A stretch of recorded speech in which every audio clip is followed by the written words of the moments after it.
All right, Leadheads, welcome back to the Talking Lead podcast. This is episode 248. 24, is there a round? Is there a 248 round? 247. 257. Is there a 247? 257. There's a 223. A 224 224. now. There's a 222. What else is there? There's a lot. A lot of them. I just don't think there's a 248 yet. Somebody needs to come out with a 248. It's going to be the revolutionary round. So we are back. Hope you guys tuned into last week's episode 247. We had Big Daddy Hoffman 1911. We had Wilder Tactical. We had Warren Scope Mounts. Some of our lagging interviews that we had from the 2018 SHOT Show that I'm still getting out. Still great interviews, and a lot of this stuff is still relevant. I think some of the stuff that Wilder was talking about, or Warren Scope Mount, Warren, they weren't coming out until October yet still. So I think Warren's coming out with a bipod. And you were there when I did that interview, I think, Nick, when I was interviewing Warren. Yeah. Well, I was in and out, but I've been waiting on the bipod to come out for a while because I'm partnered with Warren, so I get to play with all their cool stuff, and I'm ready to get my hands on that bipod. A little jealous there, but they said it was in the finished phase. So have you not got your little T&E yet on it? No. I know there was one that they had at SHOT Show 2017. And they were thinking that was going to be it, and then it went back to drawing board, and then 28. But better to test it and tune it before releasing something that's not quite right. Well, of course, I'm excited about it too. They were talking about some of the cool features that are going to be on it, so can't wait for that to come out. And then Wilder Tactical, been using some of their retention, their holster retention. They've got AR mag retentions. They got pistol magazine retentions. They even got their own line of battle belts now too, which look pretty cool. Haven't had a chance to try those out, but good interview. So you guys make sure you go back. I had my good buddy Chad Enos was helping me co-host during those, so we had a good time. And if you haven't listened to 246, I believe it was 246, yes, we've got another great Defy watch deal for you guys. They're coming out with their classic field watch, and they should be getting ready to ship those pretty soon. So you guys go to defywatches.com. You got to listen to episode 246 to find out the awesome deal that just the Leadheads are going to get. And I can't advertise this, can't post it on social media or anywhere else. So you got to go to that episode, listen to the deal for that new classic field watch. Mine should be here any day now, so I'll start posting pics when I get that. And then, of course, the deal on the Battlefield and the Scout watches is still running too, so you got to go back. I think it's either 241 or 242. And he's basically just giving these watches away to you guys. Just super deals for just the Leadhead Brigade, guys. And Bill's got one. Which one do you have, Bill? You got the Battlefield? I got the Battlefield, which I'm rocking now, and was rocking with Nick, and we were out. Yeah, so I'll go ahead and introduce my guest. You guys heard him talking. No strangers to the show. We've got a good buddy. Am I saying your name? Can I say your name, Bill? Yeah, say it. Bill Hampstead. Say my name. Say my name. And Bill is with FLEOA, and he's brought along his hunting guide, none other than the Beastmaster himself, Nick Atkinson. Nick, what's up? Welcome back, buddy. Good to be back. It feels like I was just here. How long has it been? It's been a minute since you've been on, hasn't it? I don't know. SHOT Show, I guess. Were you on at SHOT Show? With tactical shit. Oh yeah, we did do that one. Yeah, that one was posted. Yeah. That was one of the first ones. So. Yeah. But you guys, jealous as hell, just did a hunt. Was it this past weekend is when you did that? Yep. You guys did a little night hunting, a little varmint predator hunting. So we're going to talk about that this episode. We've not talked hunting in a while, so I'm jonesing to talk, and I'm actually jonesing to get out and do some hunting. So maybe we can get something set up. But before we do that, we've got to thank all the guys who make this show possible. Of course, the official optics of Talking Lead is rightonusa.com. Go to rightonusa.com. It's RITON.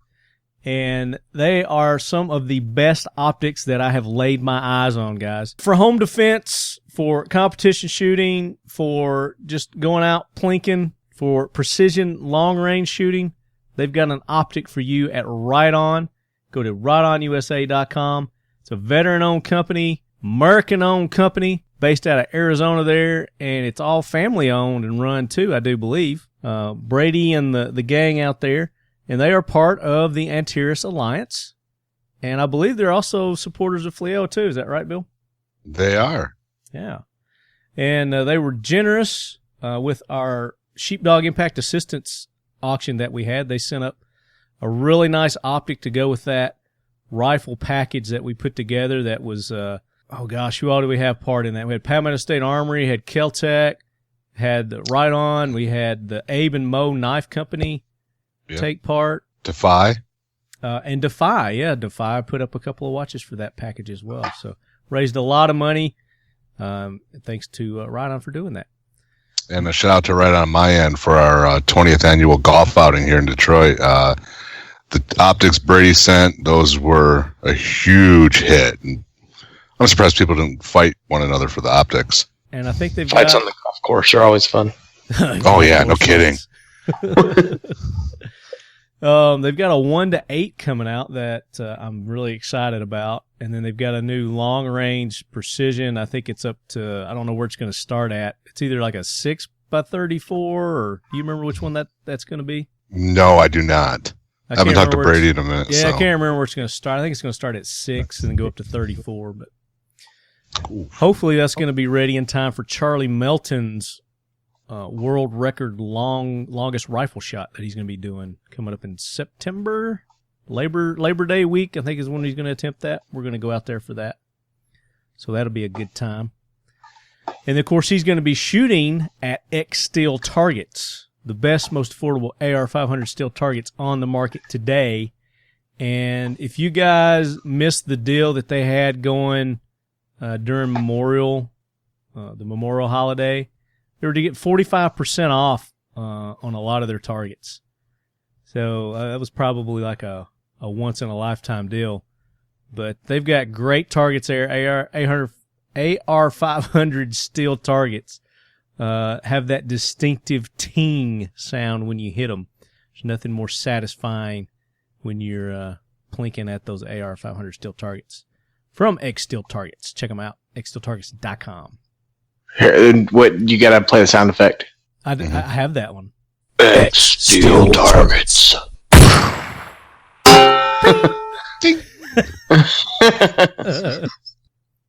And then, of course, we talked about Defy, the official wristwear of Talking Lead.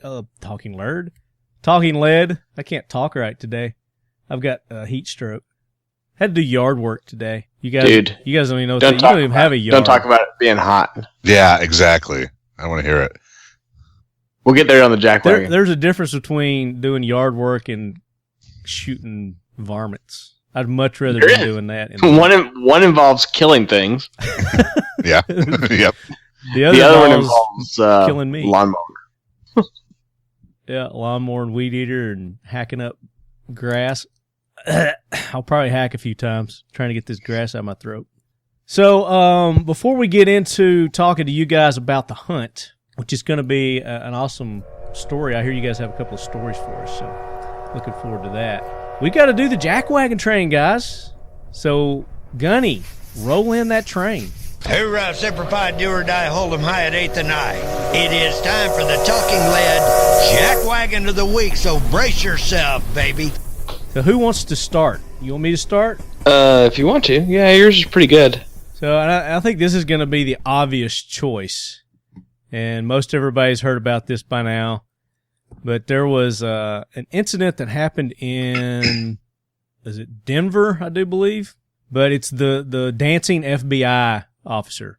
And so what was going on was this FBI dude was at a club, and he was showing his ass. He was showing off his moves, his skills, which I gotta say, man, he was looking pretty good. He had some moves.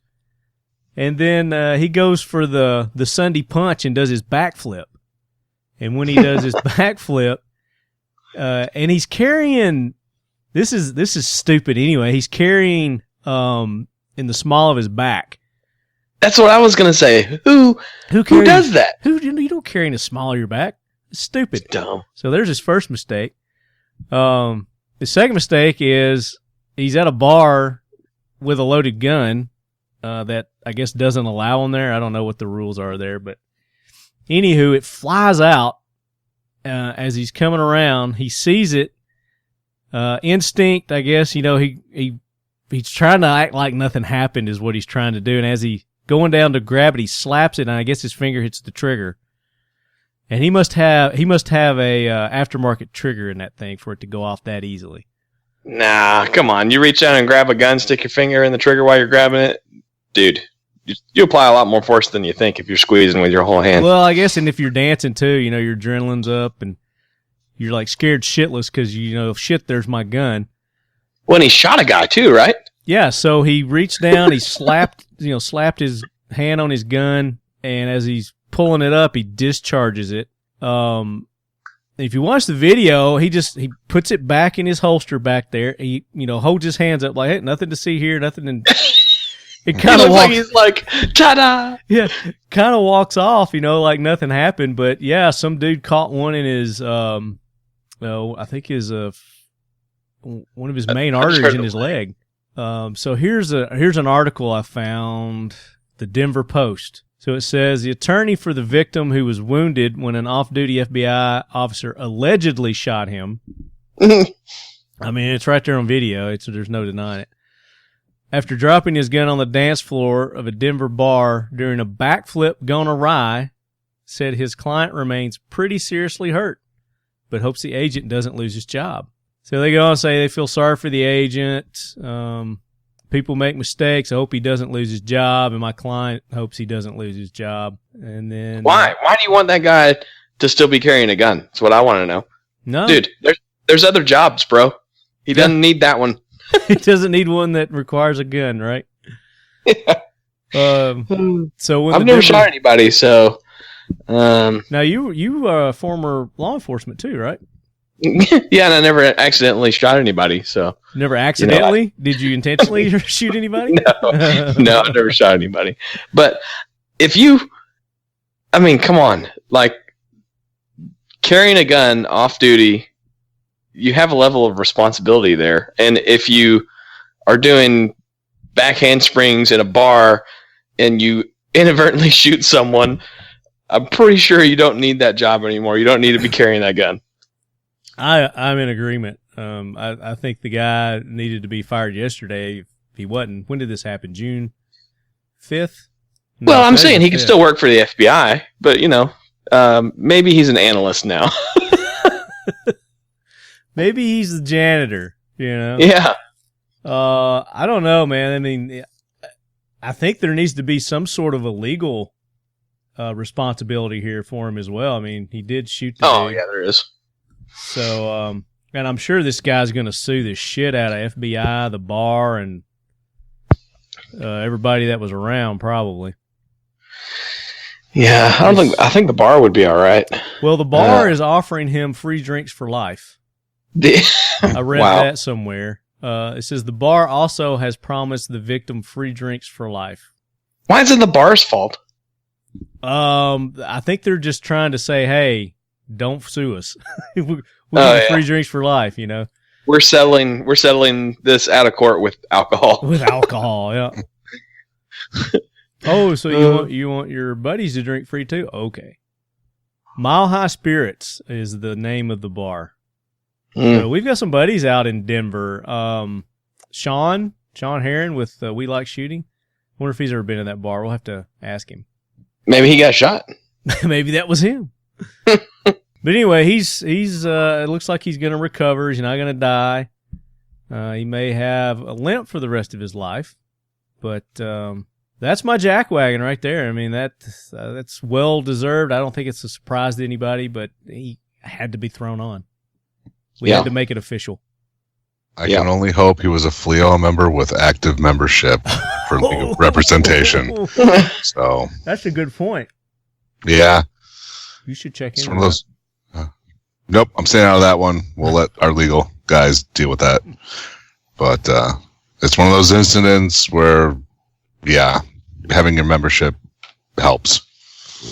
That is true, and that's what FLEO is set up to do. Is it just, for instance, it's just like this. Oh, hopefully.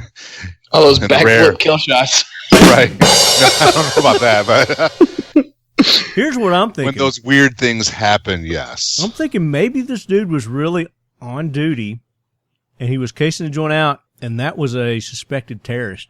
Yeah, there you go. That should be his story. That's the way he should write it up. He should be like, I was actually off duty, and I walked into the bar, didn't have my gun with me, and I saw this terrorist in there. I ran back outside, got my gun, stuffed it in my pants because I didn't have my holster. It was just in my car. I ran back inside, engaged him in a dance battle.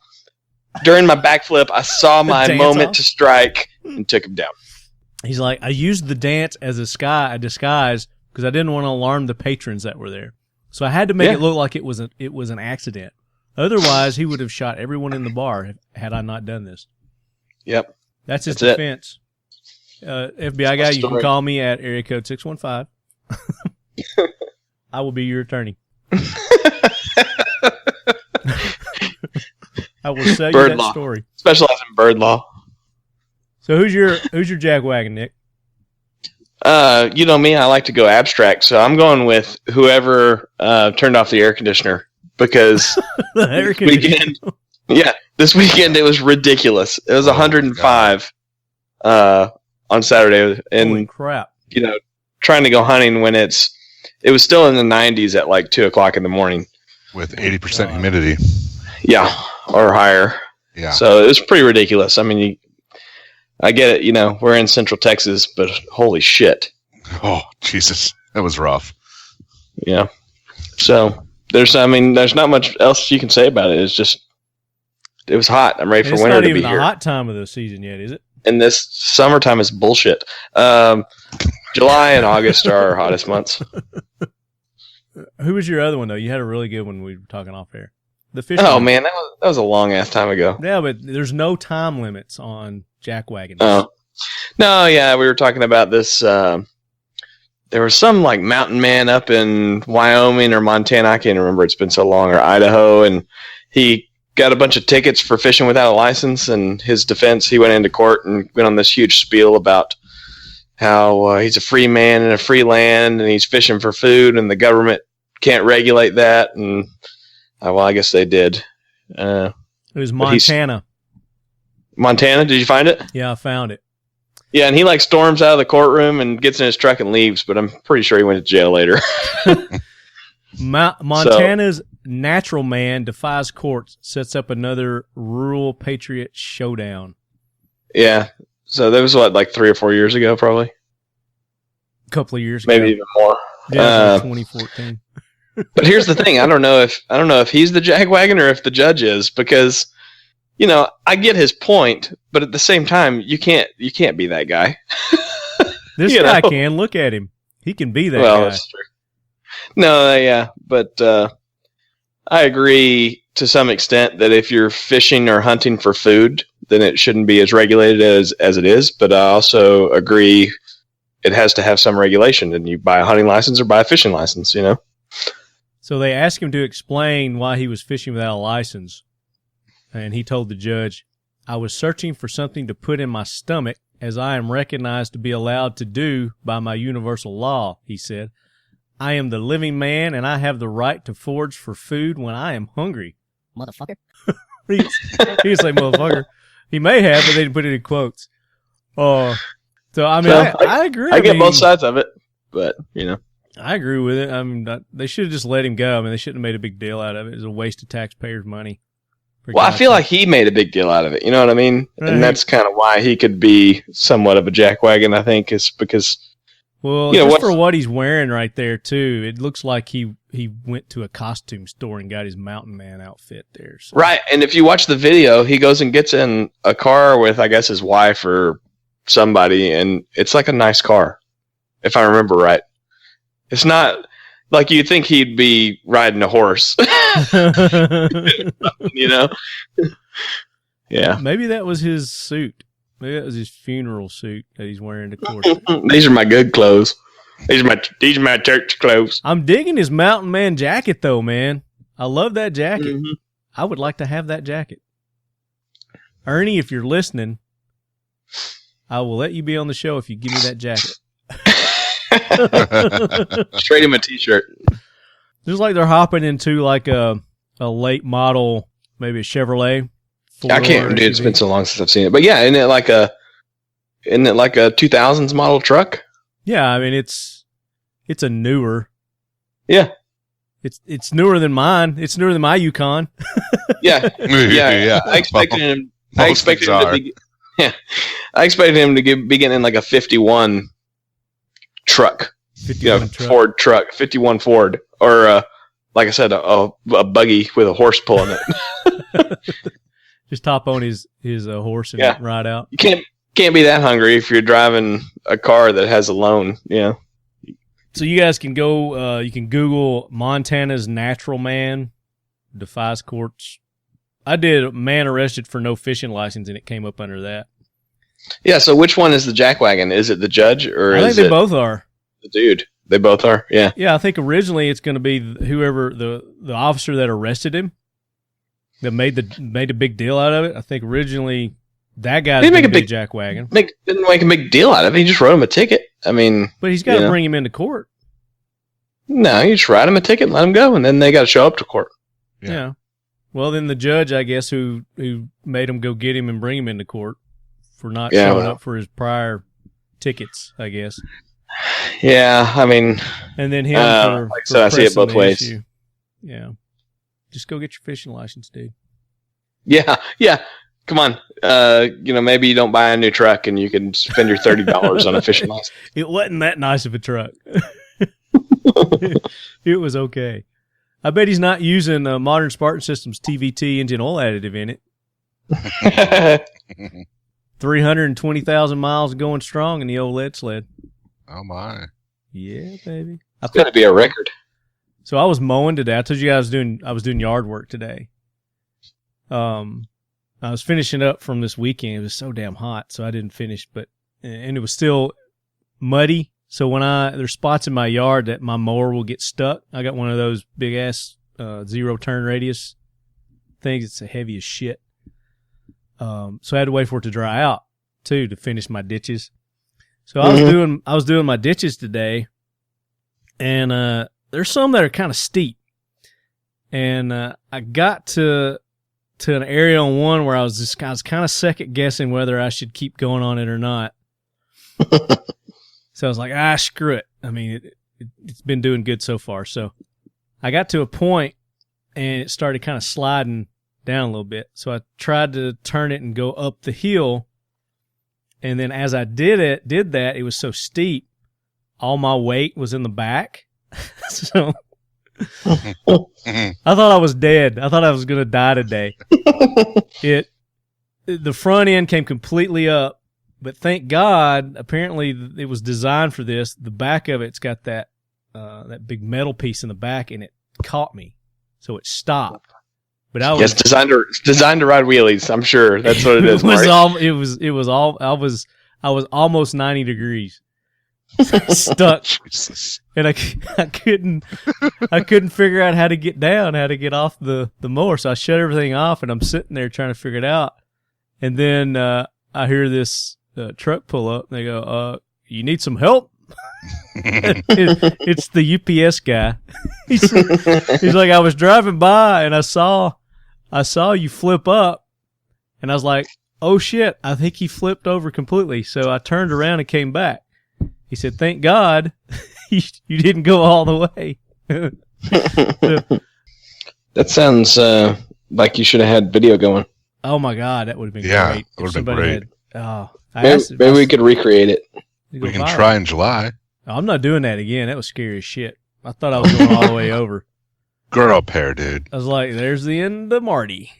We'll get a stuntman. We'll get a stuntman to do it. A body double. This is how it ends. So I'm the jackwagon for that. Pushing my mower to the limits.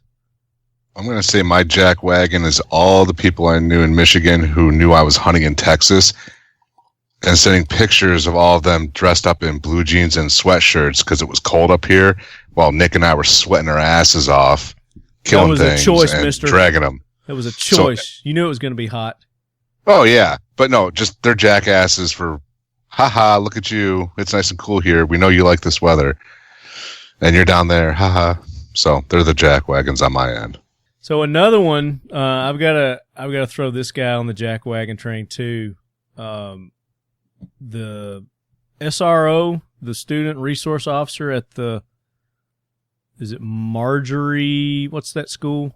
Marjorie Stoneman Douglas High School. So that guy that didn't go in and confront the shooter. Mm-hmm. Apparently there was an interview that somebody did with him, and he was giving his side of the story, talking about, oh, boo-hoo, woe is me, I did everything I was supposed to do, people still hate me, blah, blah, blah. Mm-hmm. So I'm throwing that guy on the jackwagon train again. Scott Peterson, that's his name. I thought there were like 4 of them, wasn't there? Actually, there was one of the deputies ran in. He wasn't even armed, and he went in. Oh shit! What did the FBI guy take his gun doing a backflip? I don't know. I don't know why he wasn't armed, but he might have been off duty or something. I guess. But I mean, then I forgot it's not Texas. I mean, I'm just thinking like even if I wasn't carrying a gun, I'd have a gun in my truck. They have one somewhere. Yeah, I mean they're just kind of laying around everywhere in Texas, aren't they? They are. You just kind of shake a tree and they fall out of a tree. Pretty much. But yeah, I mean, he was in the article. I mean, basically, he was just I don't know. It sounded like a pity party to me. It just sounded like something that was designed to try to get people to feel sorry for his sorry ass. Didn't work for me. So I'm gonna guess that you were not in the minority on that. And he, I guess he was forced retired, and he's getting close to $100,000 for the rest of his life for his retirement pension, I guess. $100,000 a year? Yeah. What? Yeah. What kind of retirement is that for a cop? Holy shit. I mean, that sounds pretty damn good to me. I know. I should have gone to work there. Yeah, you should have gone to Florida. That's crazy. That's a lot of money. Yeah, if I remember reading, it was like $8,000 a month. How many years did he have? 30, I think. Over 30. 30-ish? Yeah. Well, I mean, I guess that's about right for that long. But he was like SRO officer for 28 of them. Sounds like he should have retired 20 years ago. Right. Ex-Deputy Scott Peterson haunted by failure at Florida school shooting. Looks like NY Post has it. So I had to throw that. I read that article today too, and I was just like, "Come on, guy! Really? You just need to disappear." Mm-hmm. You just take your $8,000 a month and go buy a sailboat. Right. Exactly. Crash. Move to another state. All right. You guys got any more jackwagons? No, I guess so. Okay, that does it for the jackwagon train. Gunny, get that train out of here. And before, I'm going to tease our guys a little bit longer. Before we get into the hunt, we're going to cut in one of our interviews here from NRA. So enjoy this little snippet, and we're going to get right back. We're going to talk hunting. Howdy! Hit it, sweetheart. Sir, aye, sir! All right, guys, we are back day 3 for the 2018 NRA show here in Dallas at the official Leadquarters, Eagle Imports, ladies and gentlemen. And my right-hand man, co-host, Mike Sodini. Hello, hello. Hey, man. Hey. We've been busy today. Yeah, we have. Had some great interviews. And we got 2 more lined up for you leadheads. We've got, I'm going to start to the left here, and Lacey Caroline, country music performing artist. Yeah. Casey Caroline joined us here. She's from Nashville, our neck of the woods. Nashville, Tennessee. Nashville, Tennessee. Nash Vegas. Nash Vegas. Yeah. There you go. There you go. And then we've got Alan. Wait. Teichelman. Teichelman. Yes, sir. Okay. Yeah. I'm getting all these weird names today, but once you say them, they're so easy. Yeah. Makes me feel like an idiot. MSE Worldwide. Yes, I'm working with Mike and Eagle Imports on our products. Okay, and you're going to be sharing with us one of your products today. It's called the Life Jacket. Yes, Life Jacket for firearms. For firearms. Yes, it's a safety locking case. It's designed to... May I? Yes, okay. Please. As you're talking about it, I like to be show and tell here. Okay. Go ahead. Okay. Yeah. No. We have two versions: a polycarbon and a steel version. It's designed not to replace the safe, but to also situation where you're to and from the gun range. Okay, I'm going to the post office. I'm going to the bank. I can't carry it in there, so inexpensive way to secure the firearm. It also has on the steel version ability to tether it. So if I'm traveling like here, I'm at the show, and the night I want to go somewhere that I know I can't carry the handgun with me, I can secure it to the bed frame or somewhere in the hotel room. We sell a lot to the law enforcement and to military, and the reason being is that they know due diligence is that when they go off duty, they have to secure their weapon. Mm-hmm. So that gives them the ability with the locking cases to secure their building. And one size fits all. Again, the polycarbon or steel version, we made the adaptation with the two openings so that we don't have a variety. We have just two. You decide you want a polycarbon that weighs about a pound, or you like the steel version that weighs about 2 pounds. Gotcha. Now, what are these retail for? The polycarbon retails for $34.95. Check that out, Lacey. And the steel version retails for $64.95. Okay, and this is the steel one here. Yes, sir. Okay. Feels very. And you've got the foam in there that protects your gun. Yeah, it's got some really good features on the polycarbon. Let me show it to you right quick. Okay. The polycarbon we have a steel pin that goes halfway through, and a steel pin this way. It's solid plastic, so you can't drift it out. There's embedded in here a steel cable, and then on the front here are some pins. And the reason it's designed this way is that we have to go through the U.S. testing laboratories to be approved for the state of California and the other states. Sure. So it can be tamper resistant. So it does meet the California requirements. It also does meet the requirements for the TSA. They won't give us an authorization saying, "Hey, you meet our requirements," but it does. Okay, so if I'm going to carry on the plane, then this would meet their yes, sir. You would declare for a gun case. Right. You would declare it as an unloaded weapon. They would show it to them, and then you'd sign it and then put it in your locked suitcase. Right. And obviously no ammo with it, but it does. It's a hard case. It's lockable, and then it does secure the action. Again, they're brand new, and their foam is real thick. So sure. Let me ask you this. I'm just curious. I love the name, but you've got the part of the muzzle sticks out, and then the grip, the bottom of the grip where the magazine is, sticks out. What's the reason in that? Why not have the full complete? Again, the reason being is because we wanted to make it as lightweight as small, as detailed as small, just to cover the action. Mm-hmm. And less material, the lighter the weight. So you want to stay minimal on it? Yes, sir. Okay. And then one size. That way, I don't have to have a variety. People like to put these in their dresser drawer or their nightstand, whatever, and all of a sudden you got a big box. Sure. You got sharp corners. Yeah. And you've got to be able to open it up. Well, this situation is you don't have those worries. Okay. Yeah, I like that. Like you said too, like if you're in your vehicle or your car and you're at somewhere where you just absolutely cannot carry your firearm in, you don't want to leave it there unsecure, then boom, this is real quick, real safe. Sure. And it protects your gun too. Yes, it's a nice protection for your gun. I have individuals actually that ride motorcycles in the saddlebags that actually take the steel version, mount inside the bag, so they can lock it up. If they go into a bar, they can't do it. Sure. So it's secured inside, and it's attached to the frame. Yeah. So it's being a steel version. It's another option. Very cool. And where can people go and get these? On right now on the website on MSEWorldwide.com.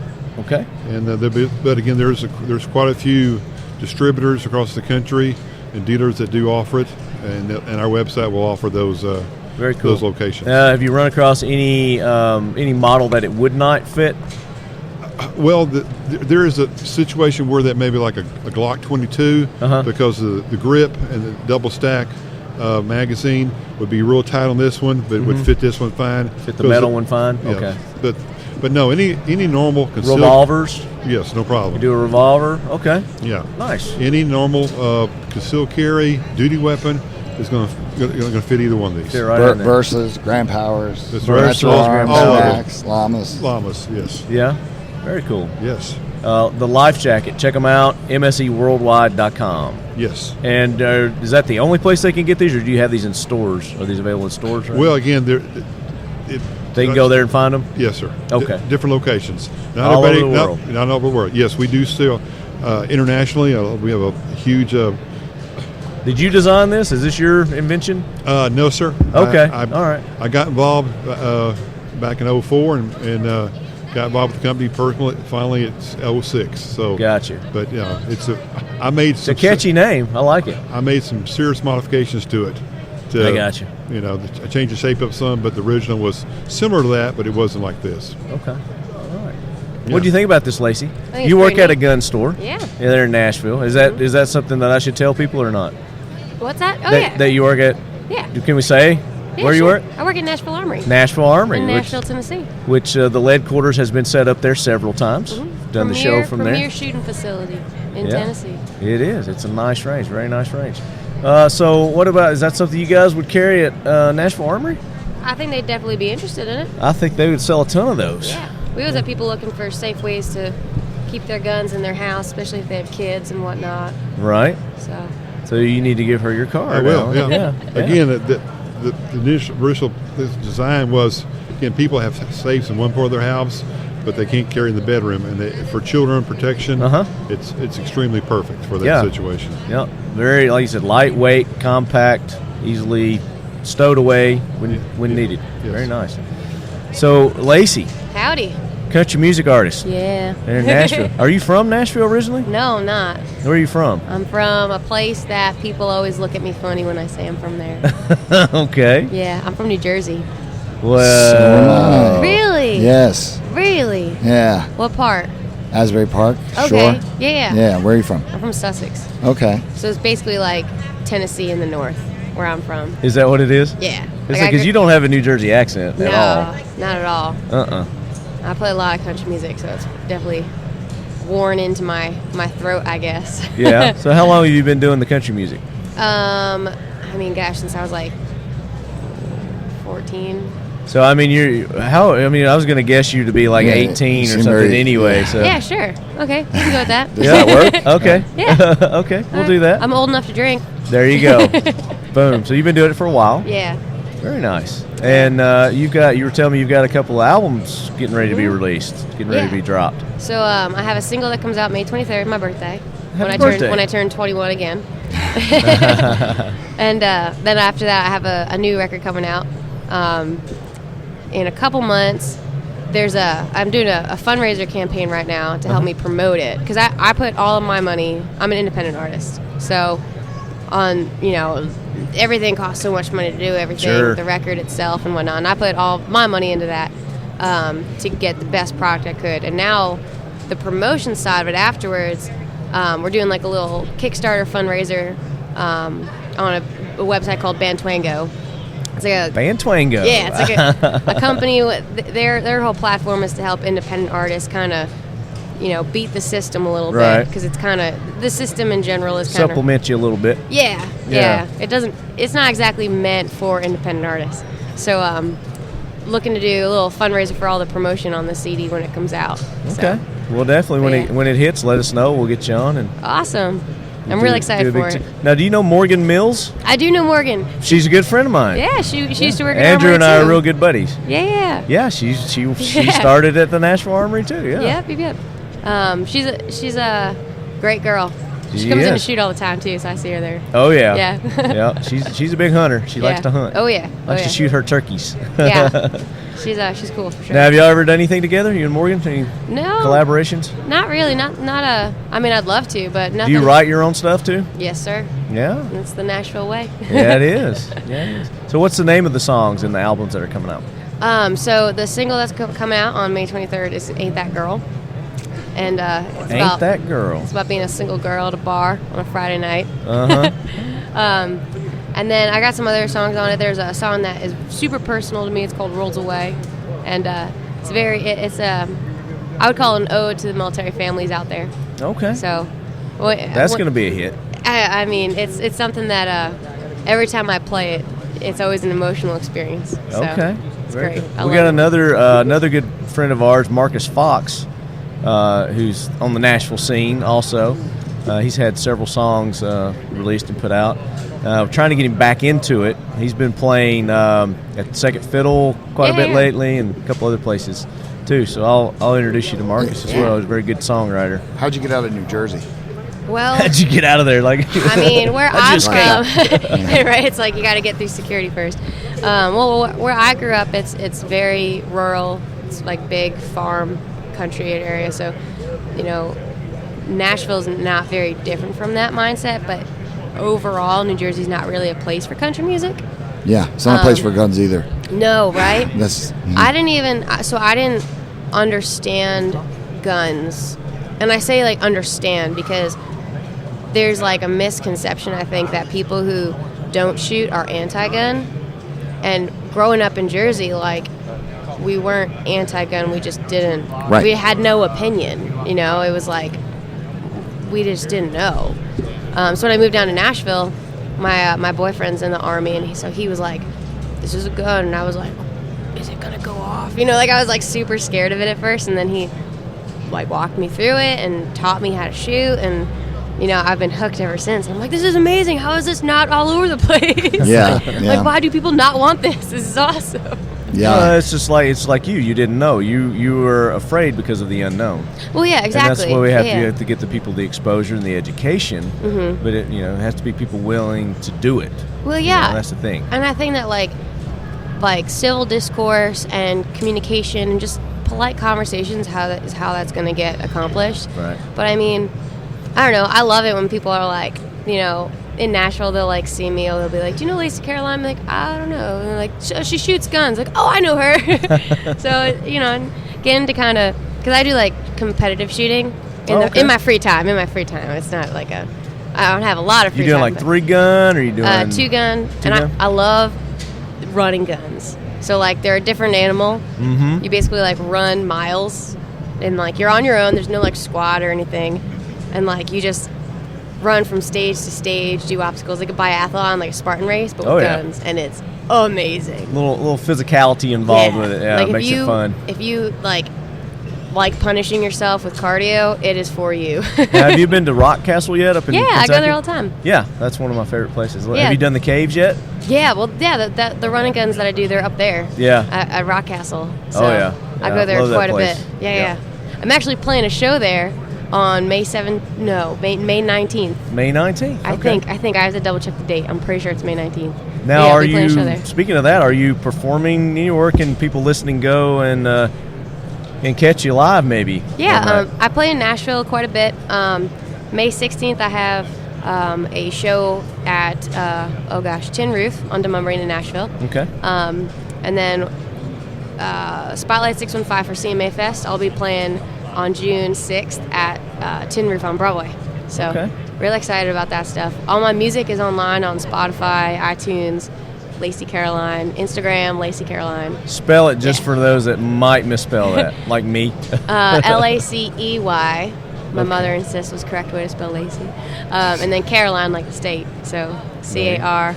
Gotta think about that. I had to think about that for a minute. I was like, when you're not writing it down. Yeah. Yeah. Well, very cool. Thank you for taking the time to be on. Oh, for sure. Thank you for having me. T and I definitely we want to come listen to you play live. Yeah. One night. I play down on Broadway sometimes at George Jones. So right around by Second Fiddle. She knows Morgan. Oh, you do? Yeah. Yeah. So you shoot what, an X-Cal or what? Like, what? Well, now look, we're gonna hook you up with the gun you need to be shooting with, right? Yeah, right. Well, right now, my rifle's a little bunch of parts. A lot of Bravo Company, Tactical. Just trying to think of everything that's on it. And then I have a Glock 17. Okay. Yeah, I got it off a friend legally. There were papers involved. It's fine. Well, Grand Power's got some nice guns that you might want to consider. Yeah, well, that's kind of the connection, right? Through David Copping, the Canadian distributor of Grand Power. We work hand in hand together. So. And I've held some of the Grand Power guns, and they are very nice. They fit very well in the hand, very smooth. Good designs. Lacey, you need to get you some very good cleaning and lubricating products there from Modern Spartan Systems. There's a starter kit right there for you. So try that out. Let me know how you like it. Awesome. I'll hook you up with the guys there at Modern Spartan Systems. I mean, it's going to make you a better shooter. I am a Spartan. That was my high school team, the Spartans. There you go. That was mine too. Yeah? Yep. Oh, cool. And that's no sweat. There's a no sweat. No sweat. For your hat. And if we've got a small T-shirt, we'll hook you up with a T-shirt as well. Oh, well, thank you so much. Yeah, absolutely. Ooh. Appreciate you taking the time. Now, if you feel the need, if you just want to hit us with a lyric or two or something like that, if you want to do that right now, it's okay. We're cool with that. Like poetry, like speak some poetry to y'all. Yeah, poetry. Slam We'll poetry. get my Shakespeare on. No, really, if you want to. Sing the national anthem. Oh, my goodness. I sang the national anthem on Friday, and I have had a sinus infection since Sunday. Doesn't that make your voice better, though? No. No, not at all? It's basically like plugging your ears and then, like, trying to... You know how, like, when your ears are plugged and everything sounds like you're underwater? Oh, yeah. That's, like, what That's I'm like right now. kind of what you're like right now? Yeah, so... Okay. Well, we won't put you through it. I said some major prayers, and I was on a lot of cold medicine, but I got through it. It's on my Instagram. I got through it. But after that, my voice was like, okay, finally, I'm done. So was that when the president was here? Yes, sir. So you got to sing in front of the president and the vice president? Yeah, it was the a little wild. And I was in the back, too, and, like, the Secret Service guys were so nice. So nice. And I'm in the back, like, pacing and, like, kind of freaking out. I'm, like, hopped up on cold medicine, and they're like, you're okay. Like, calm down. You're going to be fine. Like, they were super nice to me, and I'm just, like, shaking and stuff. But everybody involved with the NRA, so nice. So Very nice, cool. so considerate. Yeah, I'm just curious. How did you get that gig? Like how? Yeah, so the company that I paired with to do the Kickstarter, Bantwango, they introduced me to NRA Country, who actually Morgan works with. Yep. And I played a small set on their country soundstage on Friday.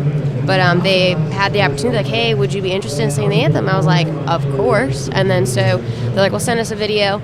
And so I did, and I didn't think that they were going to pick me, and they did. That's awesome. They're like, you got it. I'm like, really?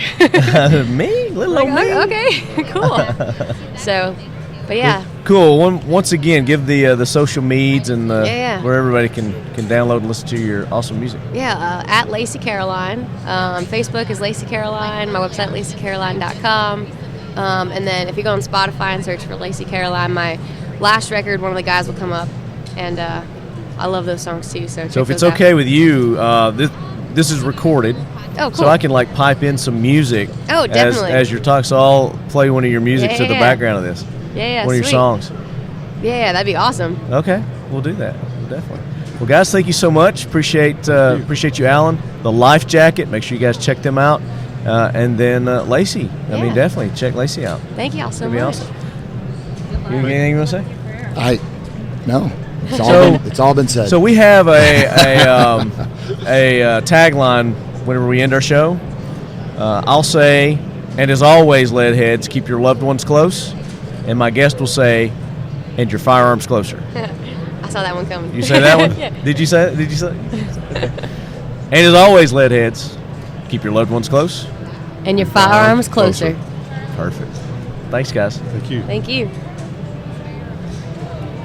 All right, guys. So that was a great couple of interviews there that we had from NRA. Still got a few more to come, and I got a few more from SHOT Show still, too. So we're going to be peppering those in between our regularly scheduled program here on the Talking Lead podcast. So Nick and Bill, you guys did a little hunting this weekend. Hot weather. You braved the elements, but you guys had a good couple of days though. Oh yes. Yeah, I think the heat, as much as we hate it, probably helps us out when we're hitting it right at dusk, because it's been, it's so hot during the day that nothing wants to move around, including us. And then the sun finally goes down and everything comes out to find some food and find some water. Probably water mainly, right? Huh?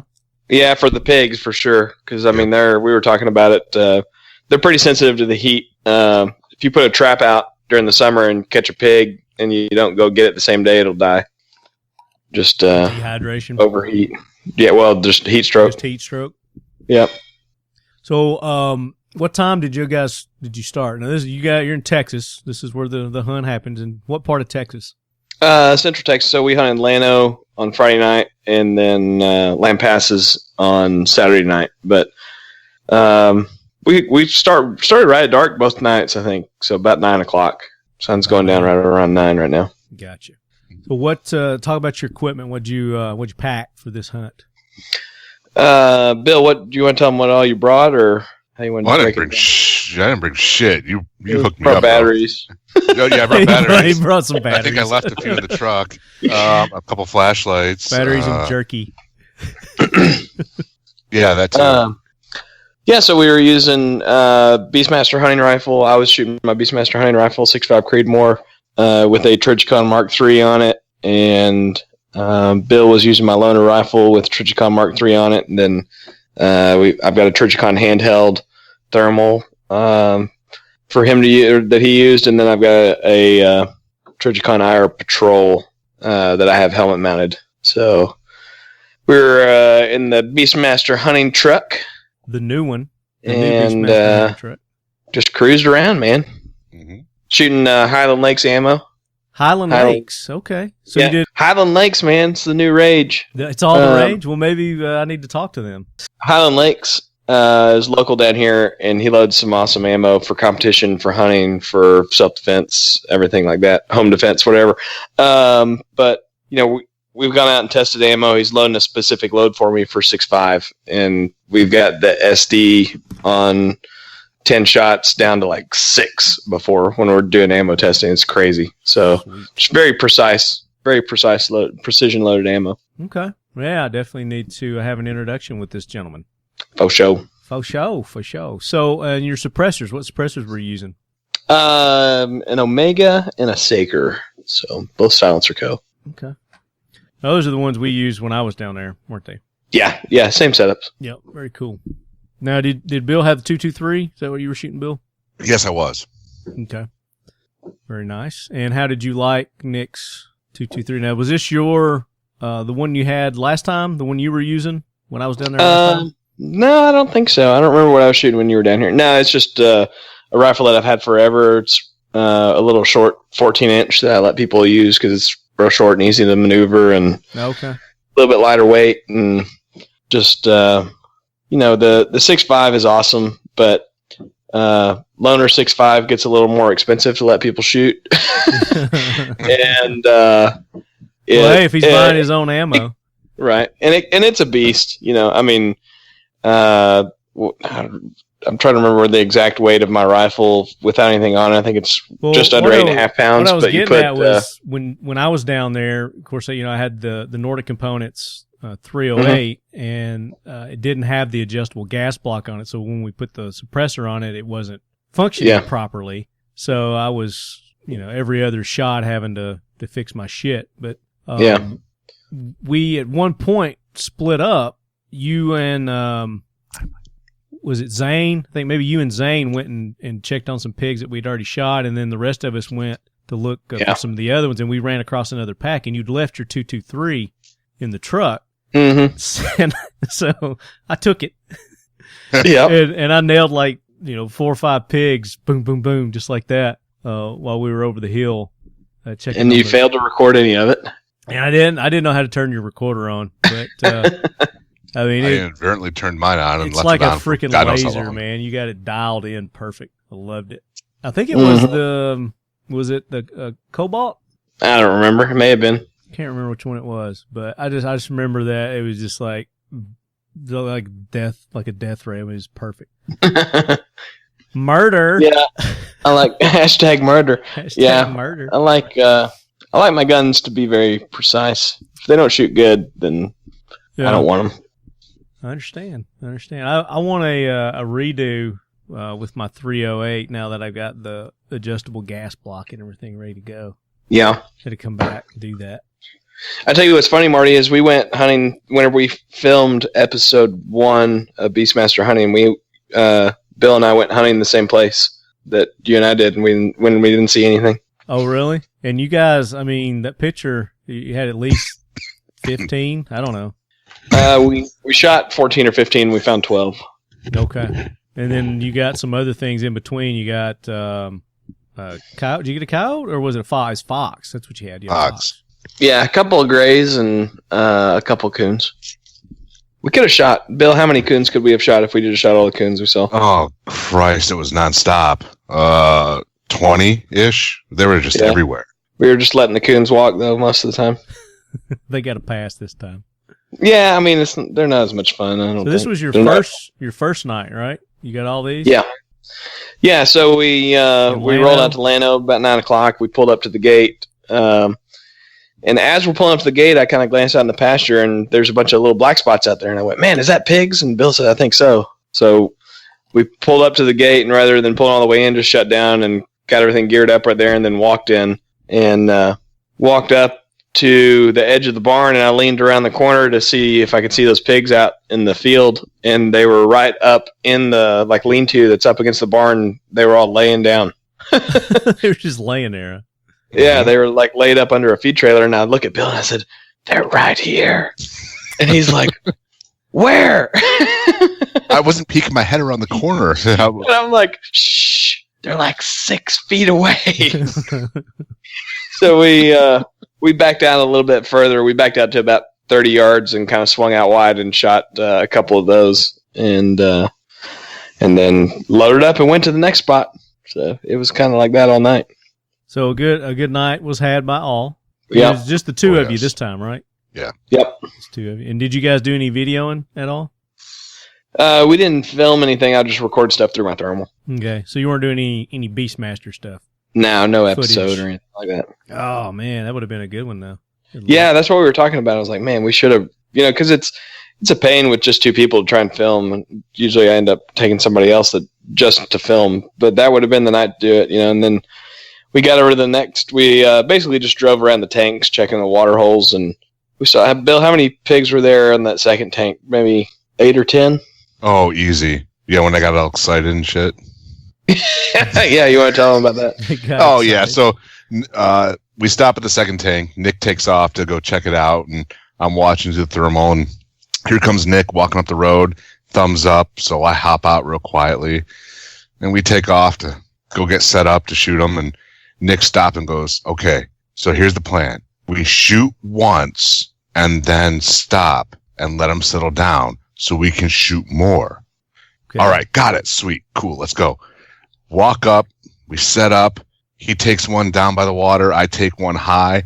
1, 2, boom. And then I see another one running and pop, pop, pop. And Nick's like, dude, shoot once. Oh, fuck, I got excited. And they were gone. Like, damn it. Yeah, so a lot of times whenever you get a big group of pigs like that, especially if you shoot the big ones and you put a good shot on them and they drop immediately, the rest of them will scatter for a second, but then they'll all just stop and they'll all just kind of look around like, what was that? And then they'll kind of wander back to what they were doing. Yeah. So you can then do it again and you just repeat that process. And Bill got excited. Rinse, repeat. He ripped a few off there and they ran off. Now, this was your first hog hunt, wasn't it, Bill? No, the second hog hunt, but not like this. The other one was in blinds, which was awesome, but the stalking stuff like Nick was having me do was, oh my God, I'm hooked. Well, and the stalking is a lot more exciting, I think, than sitting in a deer blind waiting for a pig to walk up to a feeder. But some places that's your only option. Yeah, I like moving around. I like being on the move. Yeah, we did quite a bit of it whenever you were here. Yeah, we did. We did a lot of it. We had good success. But I think the next tank that we stopped at, or maybe one after that, was the one that got a little bit sporty. Yes, that That one got crazy. Sporty. You'll like this story, Marty. Okay. And Nick's going to do this one. No, you tell it, Bill, and I'll go back and you tell my the version story, and then I'll go back and I'll tell them what really happened. Let's see. Where do I start? So we're going to hear the tall tale, and then we're going to hear the truth. Right. I'm going to try to keep it somewhat. Bill's going to try and save some face, and then I'm going to throw him under the bus. I'm going to throw me under the bus. That's fine. I'll put myself under the bus. Fuck. Okay. Cool. Yeah. So we walk up to this other hole, and there are a whole bunch of pigs laying around the cows. The cows freak out. They take off, leaving all these pigs sitting there. We set up, and this time Nick goes, shoot once. Okay. Yes. Got it. So we line up. 1, 2, boom. Nick tags one. I shoot one in the face. It drops, and then all of a sudden it starts squealing like a banshee. Well, but you gotta at least acknowledge that the strategy worked, because they all just stopped and stood there, and we were getting ready to pick 2 more out. But go ahead. So the one starts shrieking like a banshee, just going apeshit. All of a sudden, pigs out of nowhere came up and started, as Nick said, jumping this bitch in, like into a gang. I mean, they were just mauling this pig that had just taken one in the face. Like, and we're both sitting there going, trying to eat him? Oh, they were just kicking his ass. I think they were just trying to get him to quit squealing, you know? Don't give her position away, dude. Shut up. I guess, yeah. Yep, so Nick just looks at me and goes, unleash hell. And we start shooting. I'm like, oh, fuck, I'm out of ammo. You didn't check your ammo. Like 2 shots into it. Yeah. Oh, my gosh. That was like me with a 308 when we came across that big group of pigs, and yeah, we were just like unloading, and I get 2 shots off before it fucking jams on me. Fuck. Right. Yep. So I'm out of ammo. Nick lays waste, and all of a sudden one pops up and starts running at us. Like, Nick, one's coming at us. Nick, one's coming at us, dude. Boom! Drops it, pops up. Now, I might be embellishing this because I don't remember how many times you shot it, man. But all I know is like 10 feet from us. Fucking shoot this thing! And he just lays it to waste 10 feet in front of us. He was a stubborn one, huh? He was after you. Well, so Bill ran out of ammo, right? And on my first shot into the big group, my scope turned off, right? And if you're not familiar with a thermal optic, they're basically just a camera, right? A digital camera that sees thermal. And like all electronics, they can be a little bit finicky sometimes. Well, I'm running mine on a battery pack, and I had forgot to go in what I was going to do last time, because I discovered this problem the last time I hunted. I forgot to go in and put some padding around my battery pack, because the recoil of the rifle shaking that battery can cause it to lose connection, or cause it to think that it's losing whatever. Yeah. Anyway, the scope shuts down to protect itself, because it doesn't know if it's having a power surge or losing power or whatever, voltage change, you know. So the scope turns off on my first shot. And then I hear Bill go, bam, bam. Oh, man, I'm out of ammo. Well, I reach down, I flip my scope off, flip it back on. It takes a minute to boot up. I think the boot up is like 6 seconds or something. Mm-hmm. And Bill's going, there's one running right at us. And you can hear all these pigs, you know, and I'm like, okay. So the scope comes back on, but what a lot of times happens whenever it does this weird low voltage thing is it'll come back on and it'll be glitched, and I'll have to do like a hard boot, you know, like unplug it, plug it back in, stuff like that. Well, it comes back on and I can see, but everything's kind of blurry, and I have no crosshairs. So I see this pig running at us, and first shot I hit him, and he goes down, and he gets back up and keeps running right at us. Second shot missed. Third shot hits him, and he lands about 8 foot in front of us. Like, he was running right at us. Did he do like in movies, the big slide? You know, those big rhinos that are charging people, and he just slides right up to your feet.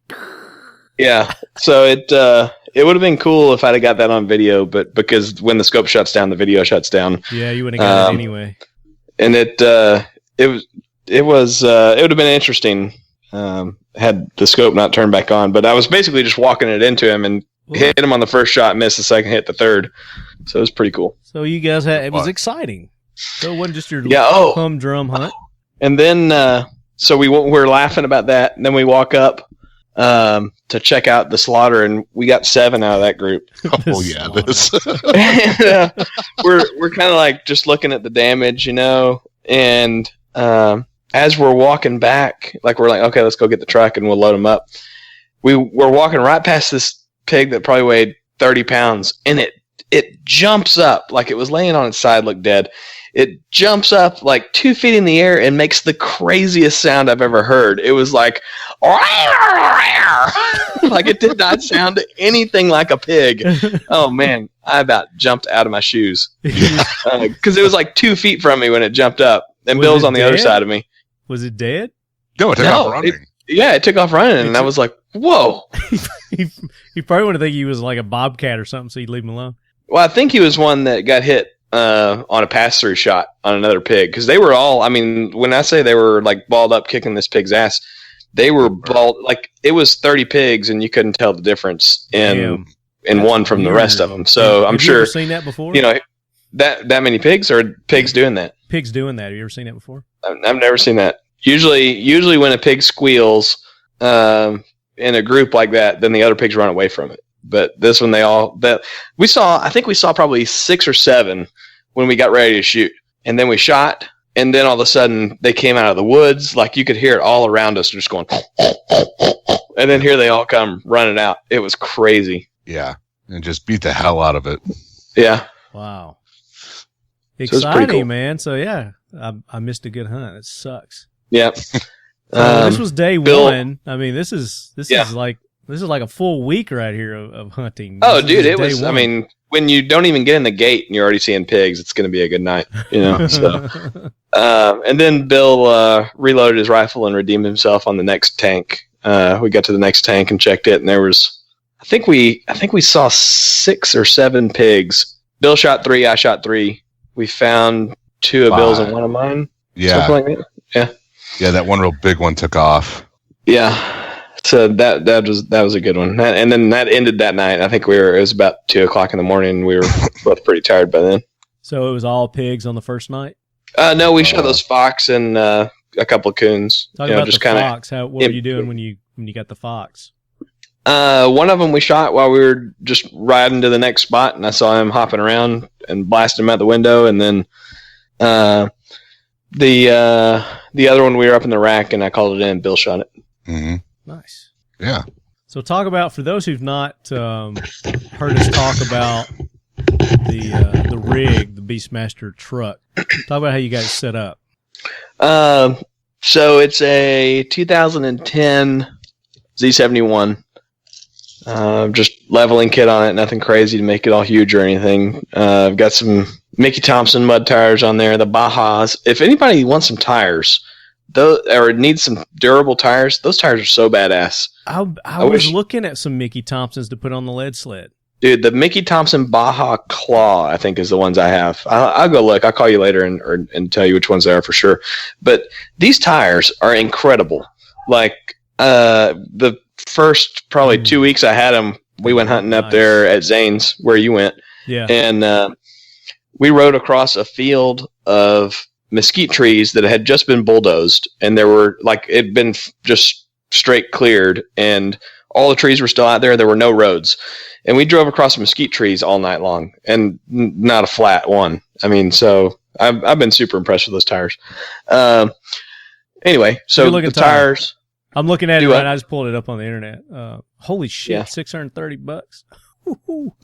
Yeah, but man, they're worth it. You can run them. Sponsor me. Yeah, well, that's what. Yeah, me too. You can run 60 pounds in them or 15 pounds in them. They're pretty awesome. So that's it for the tires. Of course, it's 4-wheel drive. It's what is that stuff? Line-X coated. You got this rack on it. So talk about your rack that you built on it. Yeah, so it's got a big rack that sits on the bed rails, and then up above it has boat seats. And it's probably about 200 square feet of flat surface up there with the rail that goes all the way around it, and a staircase that goes up from the tailgate up to it, so you can walk up it, don't have to climb a ladder or anything. And so we'll park out in the pasture and get up there, set the call out, and turn it on. It gives you good good visibility and gives you good shooting angles too. You know, a lot of people don't really think about that whenever you're out hunting, but you can take a lot of shots that you wouldn't normally take because you're shooting at like a 20-degree angle towards the ground instead of shooting flat towards the horizon. Right. So it's quite a bit safer. Yeah, it's a nice setup what you've got, and like I said, it does make it a lot. I won't say user friendly, but it's easier. What was that? I don't know. Okay. Bill had to go pee, so he'll be right back. Gives you good visibility, gives you good angles of fire, and safer angles of fire too. I mean, when you're up elevated, you're shooting down like that too, so makes it safer. Very nice. Now, did you use any calls or anything on this hunt? Probably didn't need to. Yeah, we called the fox in, and then we called those coons in too. Okay. But that was it. Shot some rabbits. You know, you get out there and you see some jackrabbits, and you got to smoke them. Oh yeah, yeah. Did you shoot any field mice this time? No. No, we didn't see any. No, that one night it was so slow we were popping field mice. Yeah. It was hilarious. They were just like vaporizing. The rabbits were vaporizing on this one. Oh yes, the one with the head. Yeah. That's dude, I shot one in the head from like 100 yards, like perfect headshot, and he falls over and then starts doing the kicking chicken, like, you know, when you cut a chicken's head off, and right. he did a flip, you know, like 4 feet in the air, and then looked like he was running around in circles. And we walked up there to look at him, and there wasn't anything, like he had an eyeball left, and everything else was gone. That was it. Yep. Yeah, it was crazy. Good Lord. So this was day one. Day two, did you have just as much success on day two? Day two, I think we ended up with 6 pigs. We did. So a little bit slower, but still a good time. For this one? We went up to Lampasses to one of my buddy's places. His name's Philip Evans. Gotcha. He actually is the guy that's working on he's got a patented prototype bow sight mount for a thermal. Nice. So yeah, it's pretty cool. It's goes on your bow, and then you can mount the thermals on we've been mounting a Trigicon Reaper on it, and then an iPhone screws in behind it, and you basically draw your bow, and you're looking at the phone for your crosshairs or for your pins. I guess it would be on a bow. Yeah. So he didn't bring the bow out this time, but I wish he would have, because we got on some pigs that were asleep. It would have been awesome. Yeah. Oh yeah. Yeah, we were walking around checking this place that he manages, and there were some pigs sleeping over by a deer feeder, and we walked up to him. How far were we from those pigs, Bill? Like 30 yards? Oh, 25, 30. Yeah, it was close. We snuck up on them. So I'm like, Bill, you shoot the left one. Phil, you shoot the middle one. I shoot the right one. There was a bunch of little bitty ones too, 3 big ones, and they're all sleeping. We start yelling at them. We're like, hey, hey, hey, and just progressively getting louder, you know. And it takes like as loud as you can yell to make one stand up, and then we shot him. Bastards. And this is what was your one request for that night, Marty? That you get one right in the eye. Shoot. Yeah. Did you get the picture? I did. Yeah. That was a brutal picture. Oh yeah. Did I not respond to it? No, you went, damn. That was actually at the next place that we went, though. Oh, was it? I thought it was that first one. No, that was the one where Philip got a case of the Bills. We went over to this other place, and we're riding around. It's a high fence place, and we were looking for coyotes that have been killing exotics that are on this high fence place. And I asked Philip if there were any pigs, and he's like, no. And we turned the corner, and there's this giant pig. I was like, there's a pig. So nobody could get their gun out of the truck fast enough to shoot that one. But as we were around the next corner, there's some more pigs laying down sleeping, just like right by the road. So we all get out and get lined up, and there's, I don't know, 5 or 6 pigs and probably 3 or 4 big ones. And one of them is just kind of real slow walking away. And I'm like, okay, Bill, you shoot the left one. Pow, pow, pow, pow. And I'm like, what? Philip's already blasting away. And he claims that he hit his pig, but we never found it. But I was like, okay, and ripped one off and hit that pig right in the eyeball as he was running away, kind of like grazing shot on his eye. So it made a nasty wound. It did look nasty. I may post that picture. You should for the lead heads. But overall, successful hunt. Bill, give me your impressions of the hunt. Oh, absolutely awesome. That was fun as hell. Minus my little inability to walk in dark and tripping. Oh, yeah. Yeah, I was waiting for you to say it, man, but I'm going to take the ownership on this one. Yeah, you got to call yourself out on that. Yeah, as Philip said, I've never met anyone who can't walk in the dark. Yep, that was me. Yep, trip like a dumbass. And as Philip turns around and watches me fall in the, what do you say? I've never seen someone fall like that. But, yes, I don't remember. Yeah, I step on a rock, feel my foot go to plant with the other foot. Well, rock took that one out. Arm goes down to put it around the thermal because, I don't know how much one of those Trigicons is, but it's probably more than what I want to shell out. Pay, yeah. $9,500. Oh, shit. Okay. Oh, all right. So, yeah, my elbow and arm's all fucked up and scratched up, but the Trigicon's fine. But your instincts kicked in. That's all I was worried good. about was don't fuck up the... Protect your tool. And Philip goes, "Are you okay?" And Bill's like, "Yeah." And I said, "Did you break anything?" And he goes, "I don't think so." And I went, "No, I meant the thermals." Yeah, dick. Of course, I was joking, but Bill's worried about it, and he pulls up the rifle and looks through it, and he's like, "Oh man, I can't see anything through the scope." Well, the scope cap had closed. He thought he was fucked. I had a moment of, oh, fucking Lane's gonna kill me. There goes our or Nick's Australian gonna trip. shoot me and leave with the pigs. I don't know which one. So you had a little too much bourbon before the hunt? Is that what happened there, Bill? No, just it was nicotine deprivation. No, I had my Nicorette in, dude. I was fine there. So you quit? You kicked the habit? You trying to quit smoking? No, that was just to get me through the hunting because first night out, I asked Nick, can we smoke while hunting? He goes, no. Okay, cool. If I'm down with that. So, but that was a good opportunity for you to just go ahead and continue not smoking, Bill. Oh no, he immediately pounded 2 cigarettes after we got done. You're right. That's why he couldn't walk. He was going through withdrawals. Right. That's hilarious. Yeah, so we wrapped up that night pretty late. I think it was about 5 when we got back. Yeah, I got back to the hotel about 6. Yeah. And you had to fly out too, didn't you, that day? Same day? Yeah, so I slept about 10, got up at 11, was out the door by 11:30 to the airport, and then got home around 10 p.m. So Bill can come with us on the next hunt? Did he pass the test? Sure, if he brings a thermal. So I'm working on it, buddy. Shut up.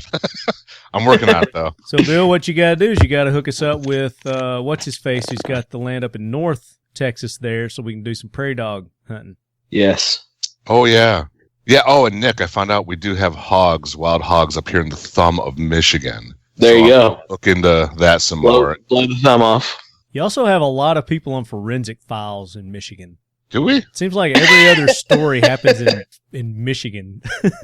Yeah. Huh. For some reason, I don't know. I noticed that. I was like, damn, Bill's kind of at risk up there, man. Check on my boy. But yeah, so we, I think Nick and I should probably address this. I've had several people ask me about, earlier this year, we'd made an announcement that we were working on a TV show, hunting TV show, competition show. He and I and Kalani. And there's a lot of moving parts with that. A lot of people involved, a lot of different things that have to happen. And then, of course, just life in general happens. It's not completely nixed. We are still, I guess we're still talking about doing it, but we're just kind of in a holding pattern right now. Is that how you describe it? Yeah, it's just there's people don't realize what the resources it takes, I think, to do some of this stuff. And just to coordinate all that so it comes together at the right time has proven pretty difficult. We get a lot of people that are interested, and then we're trying to put together the rest of it. And, by the time you get that done, then you've lost touch with some other people. And I mean, it's kind of like a merry-go-round, and you got to get everybody on board at once. Yeah. Or you got something solidified with a guy, and then he leaves that company and welcome to the firearms industry. Yep, and then his there. replacement comes in, and then you finally get it worked out with him, and then he's gone. Yeah.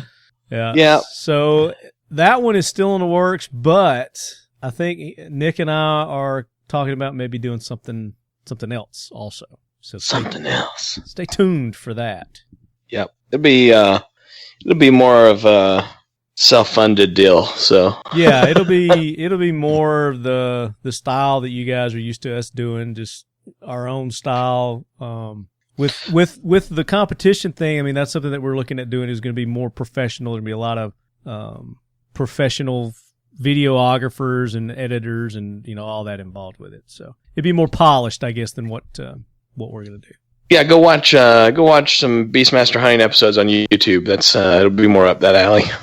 Yeah, definitely. I mean, you guys have heard us talk about Beastmaster Hunting before. For those who are new to the show, Nick has this show that he does on YouTube. It's called Beastmaster Hunting, and it's more along the lines of what we were just talking about, the thermal night hunting, suppressor, varmint, predator type hunts, and they're really good.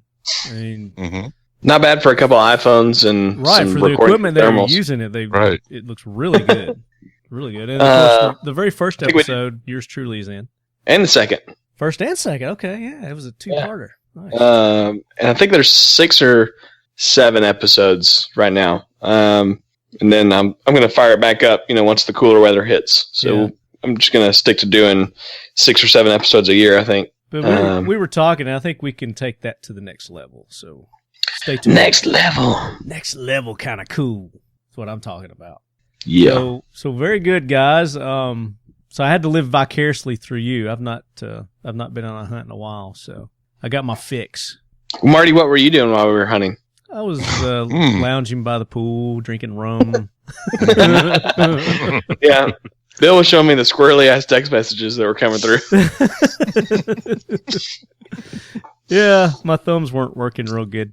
Nope. Rum does that every now and again. But I got a nice tan. Got a nice base tan going. We're getting ready for that Texas weather, so when I come up there, I'll be all right. Be ready to do it. Right. Well, nobody come here until it gets cold. That's all I'm saying. Yeah. So we got to look at maybe September.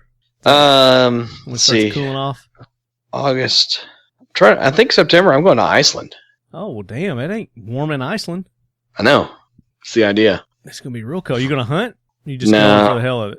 Nah, we're just going because we hadn't been there before and want to check it out. And I have a rule. My wife can basically pick the vacations as long as we go to a country where most people speak English. Okay, that's a good rule. I like that. So, Iceland's next on the list. Now, do you have any big game hunts planned this year? Not this year, but January again. So I already did this year. I did the mountain lion in Idaho last January or this January. Okay. And next January, I'm doing another mountain lion hunt, but it's a mountain lion and lynx hunt in Canada, so in British Columbia. Oh, okay. I'm gonna go up there and hopefully shoot a big one. The guide I'm going with, the area that he has to hunt, they've shot the number 1, number 3, and number 5, or number 1, number 2, and number 5 Boone and Crockett mountain lions out of that area. Damn. So potentially some 200-pounders up there. Wolves are supposed to be pretty thick up there, so hopefully I can get a wolf. And then the lynx, in his word, the lynx are gimmies. So they're gimmies. Huh? Yeah, he said they're everywhere. And so, and of course, like any hunt, it comes down to we're at the mercy of the weather. Right. I was gonna say knowing your luck. So hopefully, yeah. So hopefully we'll get a whole bunch of snow. Like the week before, and then just light snow while we're there. That's ideal for that type of hunting. Well, I may have to have you come up here before then. I just got a call from my mom today. Mm-hmm. And she lives toward East Tennessee, we'll say. Mm-hmm. And she swears up and down she saw some sort of big cat in her backyard. Yeah. So I'm trying to think in Tennessee what kind of big cats are down here. I'm sure there's bobcats and maybe mountain lions. Might be. I don't know. She said it was big though, and I said, "How big? Compare it to something." And she goes, "Oshie." I was like, "What is that?" What? Oshie's my Great Dane. He's like 180 pounds. Yeah. It's like 6'3" on his hind legs. Kind of. I was like, she said, but he was lower to the ground. I bet it was a bobcat. I was like, I don't know, Mom. I said, just stay away from it though. I said, don't go get around the edge of the woods because he'll eat you because you're like a snack. You're like 80 pounds. You'd be like a little snack for him. So I'm gonna go. I guess this weekend and see if I'd track it and see what it was. Yeah, I bet you. My money would be on bobcat because they look a lot bigger than they are. They're, a 30-pound bobcat looks humongous because they're super tall. They're like 3 times as tall as a normal cat. Yeah, and they're really long. In that area, I mean, it's not like really. It's populated, but it's not like overly populated in that area. There's a lot of trees, and there's a river right there. There's a lot of places for them to have food. And I was like, and if it is a cat, he's going to be the apex predator there. There's not going to be mess with him, so he got plenty of food. They're the apex predator everywhere. Yeah.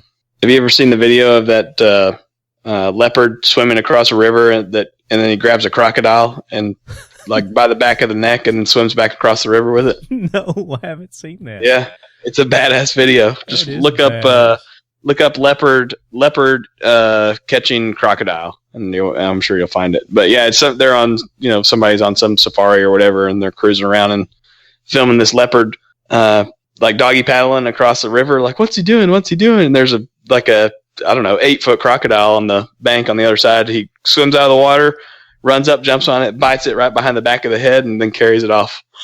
Leopard attacks crocodile in river.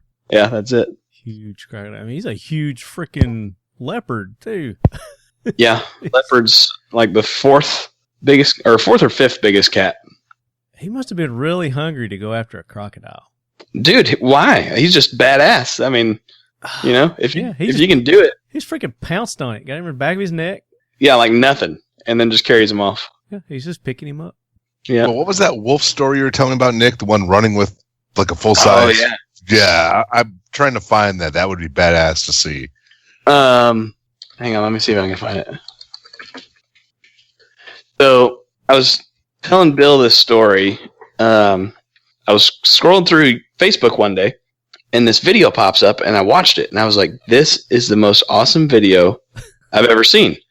And I just assumed that I'd be able to find that video again. I couldn't remember what group it was in. I couldn't remember who posted or anything like that, but it was such a cool video. I figured it was on YouTube or Vimeo or something, right? But ever since then, I've searched for it and I can't find it. But it's so these people are riding in a truck and there's somebody in the cab filming this wolf running. And it's in like Wyoming or Montana or Idaho. And this wolf has a 2-day-old calf in its mouth. It's running full speed with it. Okay. And the people are driving down a dirt road and the wolf is inside the fence of the pasture fence, the barbed wire fence on the left side. And he runs with the calf, jumps the fence into the road, still with the calf in his mouth, runs across the road, jumps to the next fence, and he's gone. Holy crap. Dude, that is crazy.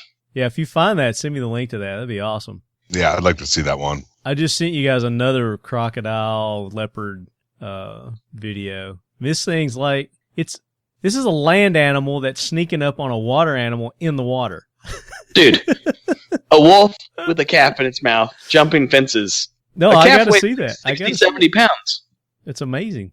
Yeah, I couldn't jump a fence carrying 60 or 70 pounds in my arms. I can't sit down with that much. What you're talking about. I can't jump a fence.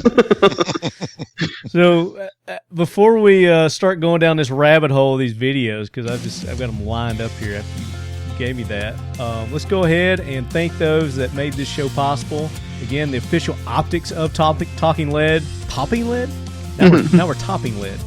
Talking Lead, Right On Optics, Right On USA. Veteran-owned, family-owned, great company, great optics. I use them for all my home defense, my hunting. If I did competition, I'd use them for competition, which I got my new eyeball, so I plan on doing a competition soon. And long-range precision.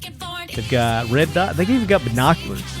I think I brought my binoculars up there when I came hunting. Their binoculars are phenomenal. Phenomenal. RightOnUSA.com. X Steel targets, AR-500 steel targets. You guys need those. Check them out. XSteelTargets.com. I don't think they're running that 45% off anymore. They might have a few left. You can go check them out at XSteelTargets.com. But you can always use the Leadhead discount code. Defy watches, the official wristwear of Talking Lead. And, of course, Jeremy is hooking the lead heads up with amazing deals on these watches. Go to defywatches.com, listen to our past episodes with Jeremy, find out how you get the lead head huge discount on these amazing watches. And we've got some more big news from Jeremy coming soon. We have talked about a box service that he's going to be involved with. So that's coming up soon. You guys don't want to miss that. Modern Spartan systems don't just clean your firearms, Nick. You need to optimize them with Modern Spartan Systems line of lubricants, and cleaners, and you need to use that TVT engine oil additive. You need to throw it in the old Beastmaster vehicle.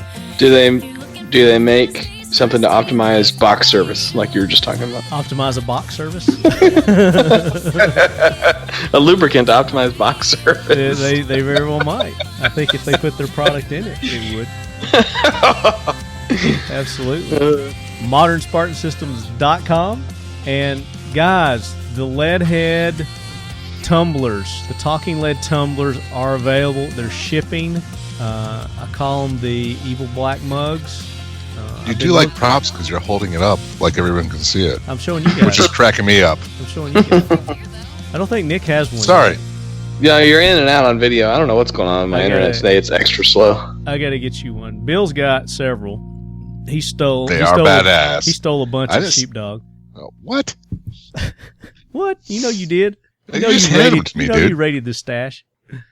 But you can always go to dip123.com/Talking Lead to get your mugs. They will soon be at 1776 United. 1776 United is the official swag of Talking Lead, where you can get your Leadhead Brigade t-shirts, patches, and the classic Talking Lead t-shirts. 1776united.com. And who am I forgetting, Bill? Am I forgetting anybody? Right now, Defy, X-Steel, Modern Spartan. And you guys make sure you want to go to, when you go to your local gun store, you want to check out and ask them if they are carrying any of the Eagle Imports brands, which is Bursa, Grand Power, Metro Arms. They were the official Leadquarters at NRA. And then Kel-Tec was the official Leadquarters during SHOT Show. So you guys know about Kel-Tec. They've got some awesome stuff there. Hoping to get one of those RDBs in soon. Been talking with Chad. And maybe I can get that, and we get some thermals on that and do a little bullpup hunting. It'd be sweet. There you go.